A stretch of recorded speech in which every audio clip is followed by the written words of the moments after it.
레위기 23장부터 민수기 5장까지의 내용입니다. 23장입니다. 이스라엘 백성들이 지켜야 할 절기들에 대한 내용입니다. 먼저 주간 절기로 일곱째 날, 즉 안식일이 있습니다. 안식일은 쉬는 날이죠. 그리고 연간 절기로는 유월절, 맥추절, 오순절, 나팔절, 속죄일, 초막절이 있습니다. 여기서 나팔절, 속죄일, 초막절은 모두 7월의 절기입니다. 그렇다면 왜 이렇게 7월은 절기가 많이 있을까요? 이스라엘 백성들의 7월은 태양력으로는 9월에서 10월에 해당하며 농사력에서는 한 해의 끝이자 다른 해를 시작하는 시기입니다. 즉 신년이라고 할 수 있죠. 그래서 새롭게 시작하는 한 해를 맞이하여 하나님께 절기를 지키며 기념하는 것입니다. 24장입니다. 성막의 등잔불과 진설병 관리에 대한 부분입니다. 등잔불은 꺼지지 않도록 항상 잘 관리해야 합니다. 진설병 역시도 잘 관리를 해야 하는데 고운 가루로 12개를 굽습니다.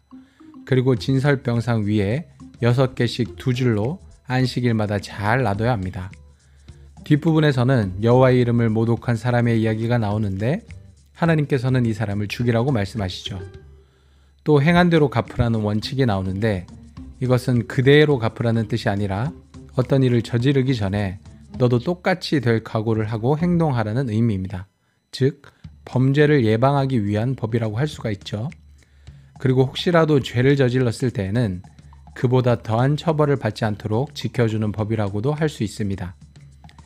25장입니다. 안식년과 희년에 대한 내용입니다. 7년마다 돌아오는 안식년은 땅을 쉬게 하고 일꾼들도 쉬게 하는 의미가 있습니다. 안식년에 자란 소출은 주인이라고 거두지 말고 누구나 먹을 수 있도록 해야 합니다. 짐승까지도 마찬가지입니다. 그리고 안식년이 7번 지난 49년이 되는 거죠. 그 다음에 즉 50년째가 되는 해에는 희년을 지키라고 말씀을 하십니다. 희년에는 땅을 쉬게 할 뿐만 아니라 빚을 탕감해주고 노예를 자유롭게 해줘야 합니다. 어떤 사람들은 7년째 되는 해에 쉬게 되면 먹을 것이 없을까봐 걱정을 하죠. 그러나 하나님께서는 6년째 되는 해에 풍성하게 거둘 수 있도록 해주셔서 안식년을 잘 보낼 수 있도록 해주신다고 약속하십니다. 땅의 소유권은 하나님께 있으니 누구도 영원히 팔거나 사지 못한다고 말씀하십니다. 즉 어떤 사람이 다른 사람의 땅을 산다는 말은 땅의 경작권을 사는 것이지 땅 자체를 사는 것은 아니라고 할 수 있습니다. 26장입니다. 자, 이렇게 하나님의 말씀에 순종을 하면 어떻게 되느냐? 복을 받게 되죠. 그리고 반대로 불순종을 하면 저주를 받게 됩니다. 27장입니다. 하나님께 바쳐야 하는 것들, 서원 예물, 처음 난 가축, 온전히 바친 것, 11조 등에 대한 기록이 나와 있습니다. 민수기 1장입니다. 그리고 이제 민수기로 넘어가게 되는데 민수기 1장에는 20세 이상으로 싸움에 나갈 만한 사람들을 계수하는 장면이 나옵니다. 총 60만 3,550명이고요. 여기에 레위 지파는 빠져 있습니다. 2장입니다. 이스라엘 백성들이 진을 편성하고 행군 순서를 짜는 내용이 기록되어 있습니다. 이제부터 이스라엘은 그저 애굽의 노예가 아니라 하나님의 거룩한 백성이며 나라이기 때문에 성막을 중심으로 질서 있는 삶을 살아야 합니다.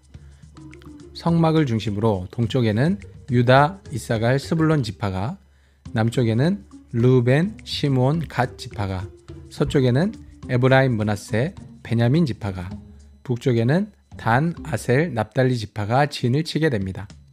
3장입니다.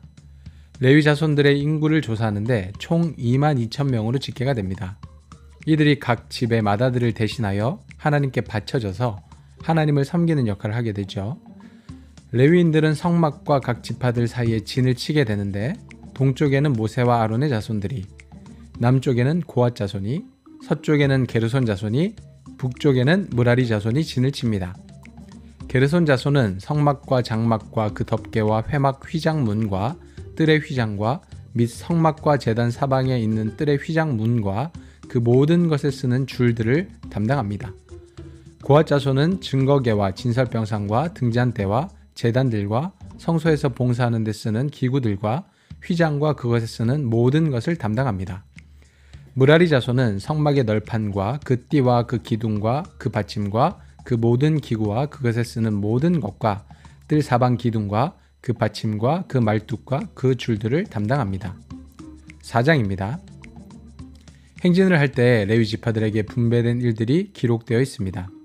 아론과 그의 아들들은 성소에 있는 성물들을 정리하고 포장하는 일을 맡았고, 고앗 자손들은 성소의 성물들을 운반하는 일을 맡았습니다. 게르손 자손들은 성막의 휘장들과 회막과 그 덮개와 그 위에 해달의 가죽 덮개와 회막 휘장 문을 매며 뜰의 휘장과 성막 제단 사방에 있는 뜰의 휘장 문과 그 줄들과 그것에 사용하는 모든 기구를 매며 이 모든 것을 맡아 처리해야 합니다. 므라리 자손들은 장막의 널판들과 그 띠들과 그 기둥들과 그 받침들과 뜰 둘레의 기둥들과 그 받침들과 그 말뚝들과 그 줄들과 그 모든 기구들과 그것에 쓰는 모든 것을 맡아 메어야 합니다. 5장입니다. 이스라엘 중에 있는 나병 환자, 유출병 환자, 주검으로 부정하게 된 자 등 부정한 사람들을 어떻게 관리해야 하는지에 대해서 나와 있고, 아내의 간통이 의심될 때 어떻게 해야 하는지 등에 대한 내용이 상세하게 기록되어 있습니다. 오늘의 말씀을 정리합니다. 이스라엘 백성들은 지금 애굽 땅에서 나와 시내산에 머물러 있습니다. 그곳에서 하나님과 언약을 하고 이제부터는 노예의 모습을 버리고 독립된 한 국가로서의 모습을 갖춰야 합니다. 더 이상 오합지졸의 모습으로 살아가서는 안 됩니다. 중심 없이 이리저리 흔들리며 멋대로 살아가서도 안 됩니다. 율법을 중심으로 하나님의 백성답게 말과 행동이 바뀌어야 합니다. 질서 있고 규모 있게 살아가야 합니다. 우리 예수님을 믿는 사람들도 마찬가지입니다. 그동안은 내 마음대로 혹은 세상이 요구한 대로 기준 없이 살았다면 이제는 달라야 합니다. 우리에게는 하나님의 법이 있고 하나님의 백성으로서의 품위가 있습니다. 따라서 예수님을 믿는 사람은 하나님을 중심으로 질서 있고 이전과는 다르게 살아가야 합니다. 자, 이런 내용을 기억하시면서 오늘의 말씀 읽어보도록 하겠습니다.